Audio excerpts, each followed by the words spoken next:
మీ కలను నెరవేర్చుకోవాలంటే పోరాడాలి, కష్టపడాలి. ఈ స్టేట్మెంట్ మెస్సీ ఊరికనే చెప్పలేదు, చేసి చూపించారు. ఆయన కాలాన్ని అధిగమించిన ఒక లెజెండ్, ఫుట్బాల్ ప్రపంచాన్ని తన మాయాజాలంతో మంత్రముగ్ధుల్ని చేసిన మాంత్రికుడు మెస్సీ. ఆయన ఆట అంటే గోల్ చేయడం మాత్రమే కాదు, అది ఒక కళ. బంతి అతని కాళ్ళ మధ్యలో ఉంటే అది ఒక మ్యాజిక్ షోలా ఉంటుంది చూసేవారికి. గ్రౌండ్లో అతని కదలికలు మేఘాల మధ్య మెరుస్తున్న మెరుపుల్లా ఉంటాయి. చిన్న హైట్, కానీ ప్రపంచానికి అతడు ఒక జైంట్. గోళ్లు కొట్టడం, ప్రత్యర్థులను మాయ చేయడం, రికార్డులు తిరగరాయడం ఇవన్నీ మెస్సీకి అలవాటే. ఒక మామూలు మధ్యతరగతి కుటుంబంలో పుట్టి చిన్నతనంలోనే ఆరోగ్య సమస్యలతో ఇబ్బందులు పడుతూ వైద్యం చేయించుకోవడానికి డబ్బులు లేక సొంత ఊరిని వదిలి అటు జీవితంతో పాటు కోట్లాది మంది ప్రజల మనసులను గెలిచిన రియల్ హీరో లియోనల్ మెస్సీ. ఈయన ప్రయాణం ఎందరికూ ఇన్స్పిరేషన్. బార్సిలోనా జెర్సీ తొడిగినప్పటి నుంచి అర్జెంటీనా జెండాను గర్వంగా మోస్తూ ప్రపంచ కప్ గెలిచే వరకు మెస్సీ ఆటలో ప్రతి క్షణం ఒక గొప్ప గాథ. ఏది అసాధ్యం అనుకున్నా అది సాధ్యమేనని నిరూపించిన ఈ రియల్ హీరో లైఫ్ గురించి, ఆయన ఫుట్బాల్ ప్రయాణం గురించి ఎన్నో అద్భుతమైన విషయాల్ని ఈ వీడియోలో మీకు తెలియజేయబోతున్నాం. చాలా విలువైన సమాచారం కలిగి ఈ వీడియోని ఎండ్ వరకు మిస్ కాకండి. అండ్ వీడియోలోకి వెళ్లే ముందు మీకు ఒక ప్రశ్న, మిమ్మల్ని ఇన్స్పైర్ చేస్తున్న మీ ఫేవరెట్ ప్లేయర్ ఎవరు? వారి పేరుని కామెంట్స్ లో తెలపండి. సో ఇక లేట్ చేయకుండా let's get into the video.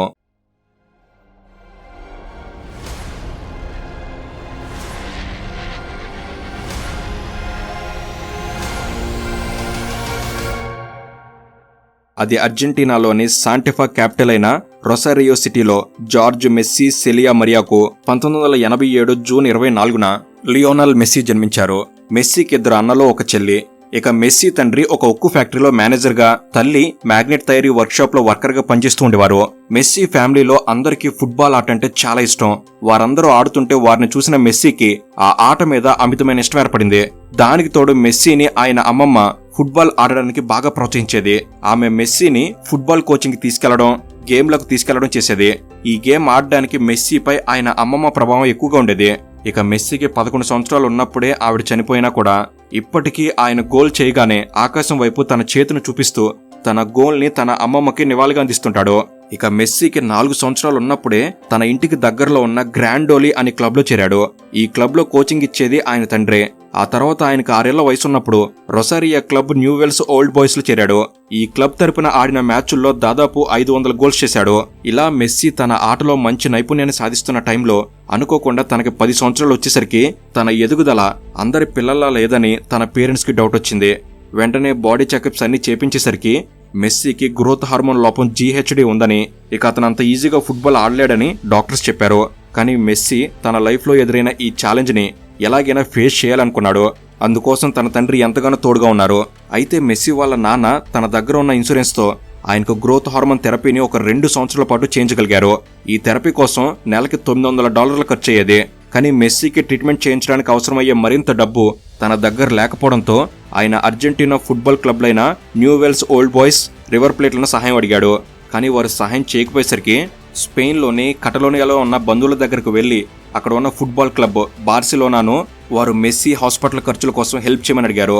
దాంతో FC బార్సిలోనా వారు మెస్సీ ఆడే ఫుట్బాల్ ఆటను చూసి, గేమ్లో అతని టాలెంట్ని చూసి మెస్సీ ట్రీట్మెంట్ కోసం అవసరమయ్యే ఖర్చును పెట్టుకోవాలనుకున్నారు. అంతేకాదు మెస్సీని తమ క్లబ్లో తీసుకోవాలనుకున్నారు. కానీ వారు దానికోసం ఎలాంటి అధికారిక కాంట్రాక్ట్ చేసుకోలేదు. అయితే అప్పటికే బార్సిలోనా స్కౌట్ కార్లెస్ రెక్సాస్ తమ క్లబ్ ఆటగాళ్ల శిక్షణ కోసం అర్జెంటీనాలో రొసారియోలో ఉన్నారు. అక్కడే తొలిసారి మెస్సీని చూసిన కార్లెస్ అతని టాలెంట్ కి ఫిదా అయ్యాడు. బార్సిలోనాతో ఎలాంటి కాంట్రాక్ట్ లేదని తెలియడంతో వెంటనే ఒక టిష్యూపై ఒప్పంద పత్రాన్ని రాసిచ్చాడు. దీన్ని సంతోషంగా అంగీకరించిన మెస్సీ అతని కుటుంబంతో స్పెయిన్ కి వెళ్లే ముందు ఒప్పంద పత్రంపై సంతకం చేశాడు. ఇది అప్పట్లో వివాదం అయినప్పటికీ కొన్ని రోజుల్లోనే బార్సిలోనా క్లబ్ మెస్సీతో అధికారిక ఒప్పందం చేసుకుంది. ఇక 2001 ఫిబ్రవరిలో మెస్సీ తన కుటుంబంతో పాటు బార్సిలోనాకు షిఫ్ట్ అయ్యారు. అక్కడ వారు FC బార్సిలోనా స్టేడియంకి క్యాంప్ నౌకు దగ్గరలో ఉండేవారు. అటు తన హార్మోన్ థెరపీ కోసం తిరుగుతుండడం, కొత్త ప్లేస్ అవడం వల్ల మెస్సీ మొదట్లో జట్టుతో కలవడం కాస్త కష్టంగానే ఉండేది. అలా ఇబ్బంది పడుతూనే బార్సిలోనా యూత్ అకాడమీలో కోచింగ్ తీసుకుంటూ 2002లో royal Spanish football federation RFEF లో చేరాడు. దాని తరపున అన్ని మ్యాచ్ల్లో పాల్గొనేవాడు. ఇక మెస్సీ తీసుకునే గ్రోత్ హార్మోన్ థెరపీ తనకు 14 సంవత్సరాల వయసు వచ్చేసరికి కంప్లీట్ అయింది. ఇక 2003లో అంటే మెస్సీకి 16 ఏళ్ల వయసు ఉన్నప్పుడు బార్సిలోనా సీనియర్ టీంలో అరంగేట్రం చేశారు. ఇక 2004 అక్టోబర్లో ఎస్పానియల్తో జరుగుతున్న మ్యాచ్లో బార్సిలోనా టీం తరపున తన 17 ఏళ్ల వయసులో మెస్సీ ఫుట్బాల్ క్లబ్ జీవితాన్ని మొదలుపెట్టాడు. ఆ సీజన్లో అతను ఆడిన 9 మ్యాచ్లలో లాస్ట్ మ్యాచ్లో ఆఖరి నిమిషంలో క్లబ్ కోసం తన మొదటి గోల్ చేశాడు. ఇక నెక్స్ట్ సీజన్ 2005 సెప్టెంబర్లో మొదలుపెట్టి 25 మ్యాచ్ల్లో 8 గోల్స్ 5 అసిస్టులు అందించి తమ జట్టు వరుసగా రెండోసారి లీగ్ టైటిల్ గెలవడంలో ముఖ్యమైన గేమ్ ఆడాడు మెస్సీ.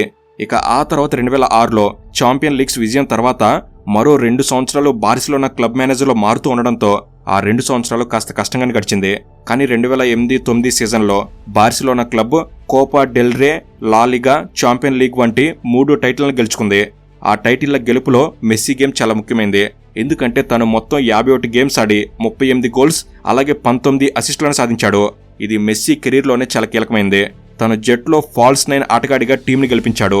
అంతేకాదు అదే సంవత్సరంలో ఫుట్బాల్లో ప్రతిష్టాత్మకమైన తన మొదటి బాలన్ డీఓర్ అవార్డుని గెలుచుకున్నాడు. కోచ్ గార్డియోలా, మెస్సీ ఇద్దరు కలిసి ఉన్న టైంని బార్సిలోనా క్లబ్ చరిత్రలో గోల్డెన్ పీరియడ్గా చెప్పొచ్చు. ఎందుకంటే కోచ్గా గార్డియోలా, ప్లేయర్గా మెస్సీ తమ బాధ్యతను కరెక్ట్గా నెరవేరుస్తూ 4 సీజన్లలో 14 ట్రోఫీలను గెలుచుకున్నారు.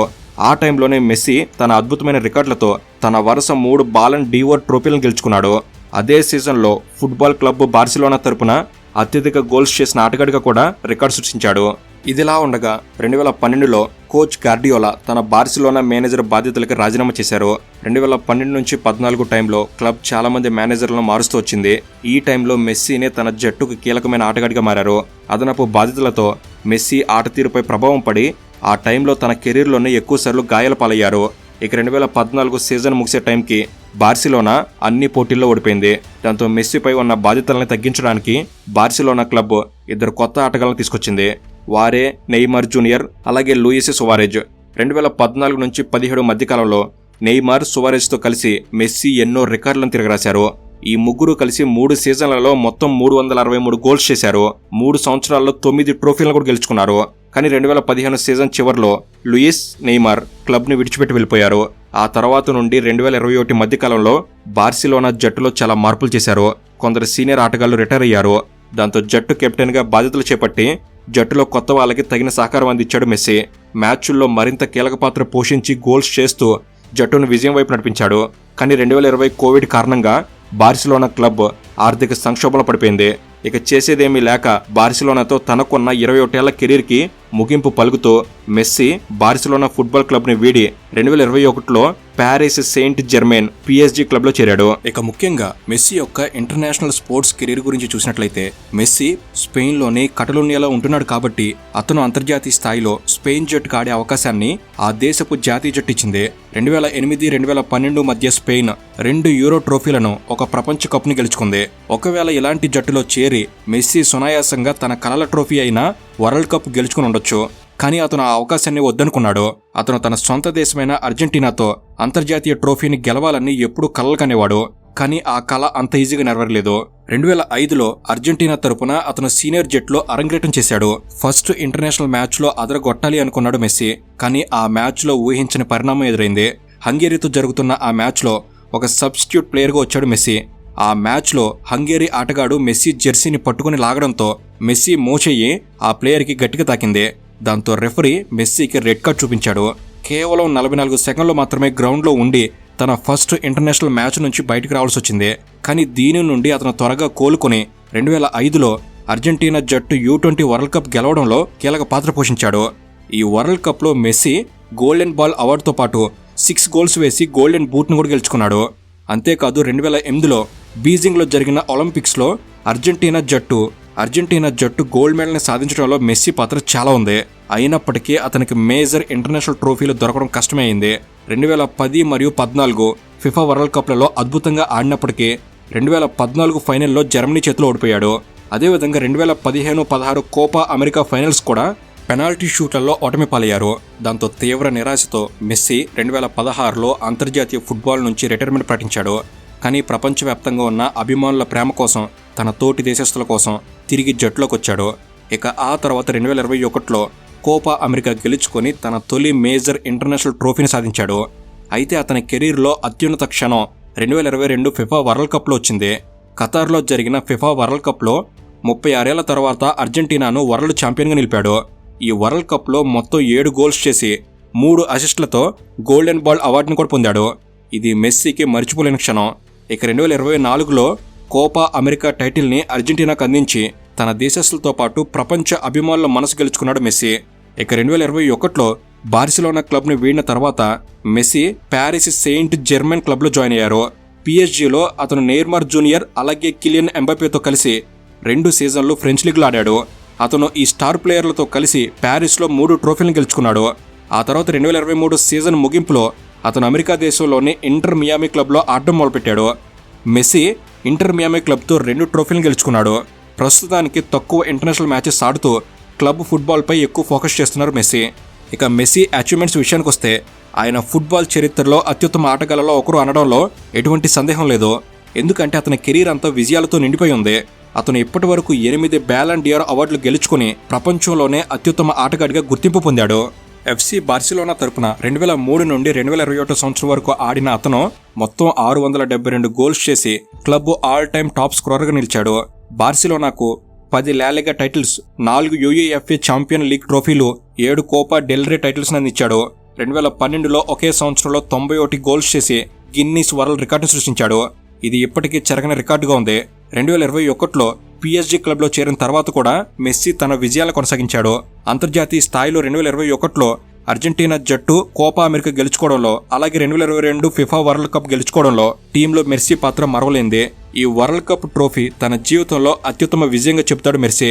అంతేకాదు ఆ టోర్నమెంట్లో గోల్డెన్ బాల్ అవార్డు కూడా గెలుచుకున్నాడు. ఇది టోర్నమెంట్లో అత్యుత్తమ ఆటగాడికి ఇచ్చే గౌరవం. 800+ కెరీర్ గోల్స్, అనేక అసిస్టులు, లెక్కలేనన్ని వ్యక్తిగత అండ్ జట్టు గౌరవాలతో మెస్సీ ఒక అపర్ లెజెండ్గా ఉన్నారు. ఇక మెస్సీ వ్యక్తిగత విషయానికి వస్తే ద కంప్లీట్ మ్యాన్కి నిర్వచనం మెస్సీ అని చెప్పవచ్చు. ఆయన వ్యక్తిగత జీవితం కూడా ఎంతో ప్రత్యేకం. అతను తన చిన్ననాటి ప్రేయసి అంటోనెలా రొకుజోను ప్రేమించి 2017లో పెళ్లి చేసుకున్నాడు. వీరికి 3 పిల్లలు, థియాగో, మతియో, చిరో ఉన్నారు. ఎంత పెద్ద ఆటగాడైనా మెస్సీ మాత్రం కుటుంబానికి ఎక్కువ విలువిస్తాడు. అతను చాలా నికార్సైన వ్యక్తి. ఎక్కువగా కుటుంబంతో సమయాన్ని గడపడానికి చూస్తాడు. ఆ టైంని ఆయన ఎక్కువగా ఆనందిస్తాడు. సోషల్ మీడియాలో కూడా అతని పిల్లలతో కలిసి ఉన్న సరదా వీడియోలు వైరల్ అవుతుంటాయి. ఇక మెస్సీకి ప్లే స్టేషన్ గేమ్స్ ఆడటం, సంగీతం వినటం, కుటుంబంతో టైం గడపడం అంటే చాలా ఇష్టం. అతను ఒక సాధారణ లైఫ్ స్టైల్ని పాటిస్తూ ఎప్పుడూ సింపుల్గా ఉంటాడు. మెస్సీకి టాటూలు అంటే అంతగా నచ్చవు. ఆయన బాడీపై కేవలం ఒక టాటూ మాత్రమే ఉంటుంది. అది తన తల్లిది. తన తల్లి ప్రేమకు గుర్తుగా ఆమె ముఖాన్ని టాటూ వేయించుకున్నాడు. 100 కోట్ల సంపాదన, వేలాది రికార్డులు ఉన్నప్పటికీ మెస్సీ మాత్రం ఎప్పటికీ డౌన్ టు ఎర్త్ పర్సన్. ఆటలో లెజెండ్, జీవితంలో అమాయకుడు అనిపించుకున్న అతని వ్యక్తిత్వంతో కోట్లాది మంది అభిమానులు సంపాదించుకున్నారు. ఫుట్బాల్ ప్రపంచంలో అతనికంటూ ప్రత్యేక స్థానం ఏర్పడినప్పటికీ తన విలువలు మర్చిపోకుండా తన మూలాల్ని గుర్తుంచుకుని జీవించడం మెస్సీని నిజమైన గొప్ప మనిషికి నిలబెట్టింది. ఇక మెస్సీ ఆస్తుల విషయానికి వస్తే 2025 నాటికి మెస్సీ నికర ఆస్తుల విలువ $650 మిలియన్, అంటే 5,270 కోట్లపై మాటే. ప్రపంచంలో ఎక్కువ పారితోషికం పొందుతున్న అథ్లెట్లలో ఒకటిగా ఉంటూ అడిడాస్, పెప్సీ, బడ్వైజర్ వంటి అనేక బ్రాండ్లకు ప్రచారం చేస్తూ కోట్లలో సంపాదిస్తాడు. చాలా కంపెనీలు మెస్సీ కోసం ఎగబడుతుంటాయి. అసలు మెస్సీ ఒకరోజు సంపాదన ఎంతో తెలుసా? అక్షరాల 87 లక్షల కంటే ఎక్కువే అన్నమాట. ఈ విషయంలో మిగతా క్రీడాకారులను కూడా మెస్సీ వెనకనెట్టేశాడు. ఇక football team Paris Saint Germain ఇచ్చే జీతం మాత్రమే ఏడాదికి 35 మిలియన్లు ఉంటుంది. ఇక బ్రాండ్ అంబాసిడర్గా కూడా మెస్సీకి వచ్చే సంపాదన చాలా ఎక్కువ. ఇక మెస్సీకి కార్లు అంటే చాలా ఇష్టం అని చెప్తుంటారు. ఫెరారీ, ఆడి, మెర్సిడెస్ వంటి ఖరీదైన కార్లు ఆయన కలెక్షన్లో ఉన్నాయి. మెస్సీకి బార్సిలోనా, ఇబిజా, మయామి, అర్జెంటీనా, రొసారియోలలో విలాసవంతమైన ఇల్లున్నాయి. అతనికి ఒక ప్రైవేట్ జెట్ కూడా ఉంది. దాని విలువ సుమారు 15 మిలియన్లు ఉంటుంది. ఆయన స్పెయిన్లో హోటల్ వ్యాపారంలో పెట్టుబడి పెట్టారు. MIM హోటల్ చైన్ నడుపుతున్నారు. అంతేకాదు మెస్సీ సగటున ప్రతి ఏడాది $130 మిలియన్ సంపాదిస్తాడు. అంటే సుమారు 1075 కోట్లు. ఇందులో $55 మిలియన్ ఆటకు సంబంధించినవి. మిగిలిన 75 మిలియన్ల సంపాదన ఆఫ్ ఫీల్డ్ నుంచి.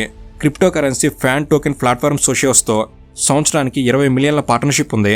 మెస్సీ సంపాదనలోనే కాదు దాన గుణంలో కూడా హీరోనే. 2007లో యూనిసెఫ్ భాగస్వామ్యంతో లియోనల్ మెస్సీ ఫౌండేషన్ మొదలైంది. ప్రపంచవ్యాప్తంగా పోషకాహార లోపంతో బలహీనంగా ఉండే పిల్లలకి ఈ ఫౌండేషన్ సాయం చేస్తుంది. 2017లో సిరియాలో 1600 మంది అనాథ పిల్లలకి మెస్సీ ఫౌండేషన్ తరగతి గదులను కట్టడం కోసం మెస్సీ తన సొంత డబ్బును ఇచ్చాడు.